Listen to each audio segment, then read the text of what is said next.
வாழ்க வளமுடன்.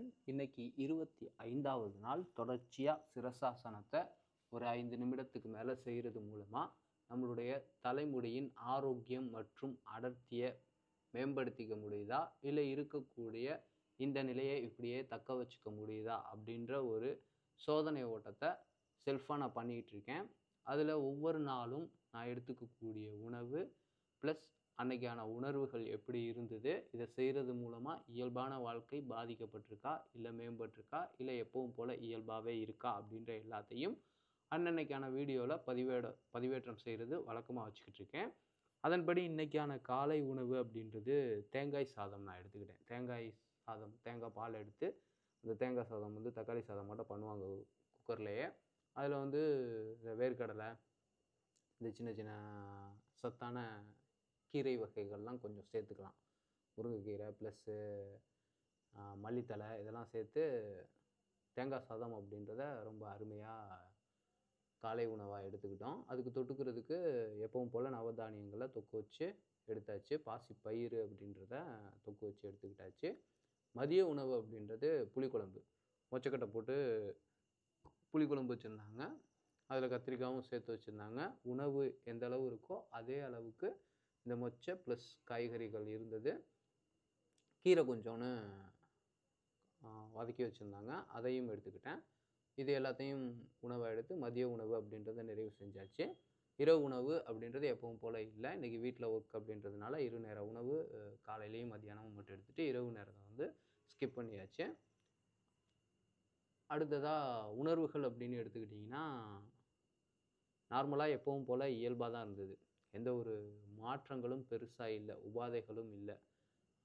தொடர்ச்சியாக நம்ம ப்ராக்டிஸ்லேயே இருக்கிறதுனால நமக்கு செட் ஆகிடுச்சு. ஒரு மயக்கமோ இல்லை தலைவலியோ இல்லாட்டினா வேறு ஏதாவது பிரச்சனைகளோ அப்படி எதுவும் பெருசாக இல்லை. ஆனால் ஒவ்வொரு நாளும் இந்த பயிற்சியை தொடர்ச்சியாக செய்கிறதுனால கொஞ்சம் கொஞ்சம் வாழ்க்கை ப்ளஸ் உடலோட ஆரோக்கியம், மனதோட ஆரோக்கியம் அப்படின்றது மெருகேறுறது போல் ஒரு ஃபீல் ஆகிக்கிட்டு இருக்கு. ஒரு செல்ஃப் கான்ஃபிடென்ட் அப்படின்றது நார்மலாகவே கூடிக்கிட்டு இருக்கிறது போல் ஒரு ஃபீல் நமக்கே தெரிய வருது. முன்னாடி 5 நிமிஷம் இருக்கும்போது இருக்கக்கூடிய நிலையை காட்டிலும் இது வந்து ஹேண்டில் பண்ணுறதுக்கு ரொம்ப இசைவாக இருக்குது. ரொம்ப ஈஸியாகவே மாறிடுச்சு. ப்ரீத்திங்லாம் ரொம்ப நார்மலாக நம்ம உட்காந்துருக்கும்போது படுத்திருக்கும்போது எப்படி இருந்ததோ அதுக்கு ஈக்குவலாக கொஞ்சம் நெருங்கி வந்துக்கிட்டு இருக்கு. இன்னும் தொடர்ச்சியாக செய்ய செய்ய இன்னும் பரிச்சயம் நல்லா பக்காவாக ஆகும் அப்படின்ற நம்பிக்கையும் வந்துடுச்சு. இது எல்லா பேருமே செய்யலாமா அப்படின்ற ஒரு கேள்விக்கு நான் இதுக்கு முன்னாடி பல வீடியோக்களில் எல்லா வீடியோக்கள்லையும் சொன்னது தான்.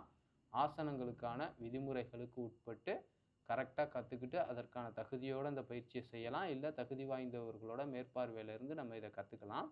இப்படி செய்யும்போது உணவு, உறக்கம், உழைப்பு அப்படின்ற எல்லா விஷயத்துலையும் கரெக்டாக இதற்கான விதிமுறைகளுக்கு உட்பட்டு நாம் இதெல்லாம் கையாளக்கூடிய தன்மைக்கு உடலையும் மனதையும் கொண்டு வந்து இந்த பயிற்சியை செய்கிறது அதீத பலன்களை கொடுக்கும், பாதகங்களை தவிர்க்கும் அப்படின்றத இங்கே திரும்பவும் ஒருக்கா ஞாபகப்படுத்திக்கிறேன். இந்த பயிற்சியோட ரிசல்ட் அப்படின்றது இன்றைக்கி 25வது நாளாக இருந்தாலும் இந்த வீடியோ பார்த்துருந்தாலும் சரி, இல்லை மற்ற நாட்களில் எடுத்த வேறு எந்த வீடியோ பார்த்துக்கிட்டு இருந்தாலும் சரி, 90 நாளாவது முடிஞ்சதுக்கப்புறம் ரிசல்ட் எப்படி இருக்கும் அப்படின்ற அந்த இதையும் பிளேலிஸ்ட்டில் நீங்கள் போய் பார்க்க முடியும். ஏன்னா 90 நாட்கள் நான் இதை ரெகுலராக ஃபாலோ பண்ணியிருந்தாலும் ஒவ்வொரு நாளும் வீடியோ பதிவேற்றம் செஞ்சு அதை ஸ்கெடியூலில் தான் போட்டிருக்கேன். ஒரே நாளில் தான் எல்லாமே பப்ளிஷ் ஆக போகுது. ஸோ ஃபஸ்ட் நாள் எப்படி இருந்தது, 90வது நாள் எப்படி இருந்தது அப்படின்ற மொத்த ரிசல்ட்டையும் உங்களால் எந்த வீடியோ பார்த்துட்டு இருந்தாலும் உடனே பிளேலிஸ்ட்டில் போய் பார்த்துக்க முடியும். விருப்பம் இருக்கிறவங்க போய் செக் பண்ணிக்கோங்க. அது இல்லாமல் உணவு அப்படின்றது ரொம்ப முக்கியமாக இன்னொரு விஷயத்தை வந்து இங்கே வந்து பதிவீடு செய்ய விரும்புகிறேன். சாத்வீக உணவு அப்படின்றது ஆசனங்கள்லாம் நம்ம எடுத்துக்கும் போது மட்டும் இல்லாமல் இயல்பாகவே எடுத்துக்கிட்டோம் அப்படின்னம்னா உடலின் ஆரோக்கியம் அப்படின்றது ரொம்ப அற்புதமாக இருக்கும். நம்மளுடைய கையாளும் திறனில் இந்த உடல் வந்து இருக்கும் அப்படின்றதுல எந்த ஒரு மாற்று கருத்தும் இல்லை. இலகுவாக எதையுமே ஹேண்டில் பண்ணக்கூடிய விஷயத்தில் உங்களுடைய உடல் உங்களுக்கு வந்து ஒத்துழைப்பு கொடுத்துக்கிட்டு இருக்கும் அப்படின்றத நான் இங்கே உறுதியாக சொல்கிறேன்.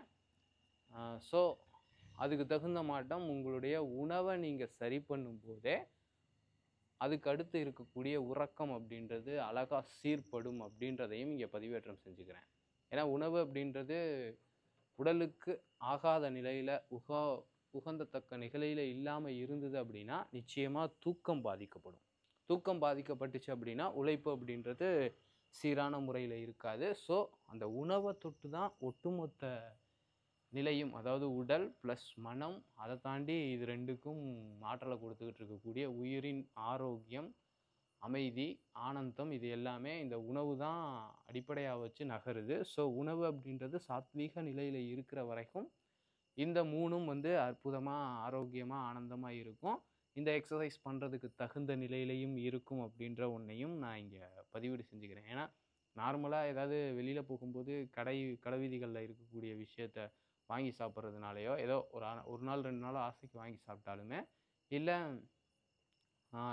தவிர்க்க முடியாத சூழலில் ஹோட்டலில் சாப்பிட்டாலுமே, மறுநாள் வந்து நம்ம பயிற்சி மேற்கொள்ளும்போது உடம்புல வந்து ஒரு இறுக்கத்தை ஃபீல் பண்ண முடியுது. அதனால தான் நான் வந்து இங்கே உணவை வந்து முக்கியமாக எடுத்து வைக்கிறேன். நீங்கள் ஆசனங்கள் அப்படின்றதுக்குள்ளே உள்ளே வந்துட்டீங்க அப்படின்னா, சிம்பிளான ஆசனங்கள் ஃபஸ்ட்டு நீங்கள் ஆசனம் கற்றுக்க போனாவே 6 மந்த்துக்கு பெரிய ஆசனங்கள்லாம் பெருசாக கொடுக்க மாட்டாங்க. ஆரம்ப நிலை, உடலை தயார்படுத்துதல், எளிய முறை உடற்பயிற்சி ப்ளஸ் வார்ம்-அப் இதெல்லாம் கொடுத்து சின்ன சின்ன ஆசனங்களை தொட்டு அதுக்கப்புறம் தான் இந்த ஆசனங்களுக்கெலாம் வருவாங்க. நீங்கள் ஆரம்பிக்கும் போதே உணவு கட்டுப்பாடு அப்படின்றத சாத்வீக நிலையில் மாற்றிக்கிட்டீங்க அப்படின்னா ரொம்ப அருமையான ஒரு ரிசல்ட்டை கொடுக்கும் அப்படின்றத இங்கே நான் பதிவு செஞ்சுக்கிறேன். அடுத்த வீடியோவில் உங்களை சந்திக்கிறேன். வாழ்க வையகம், வாழ்க வையகம், வாழ்க வளமுடன்.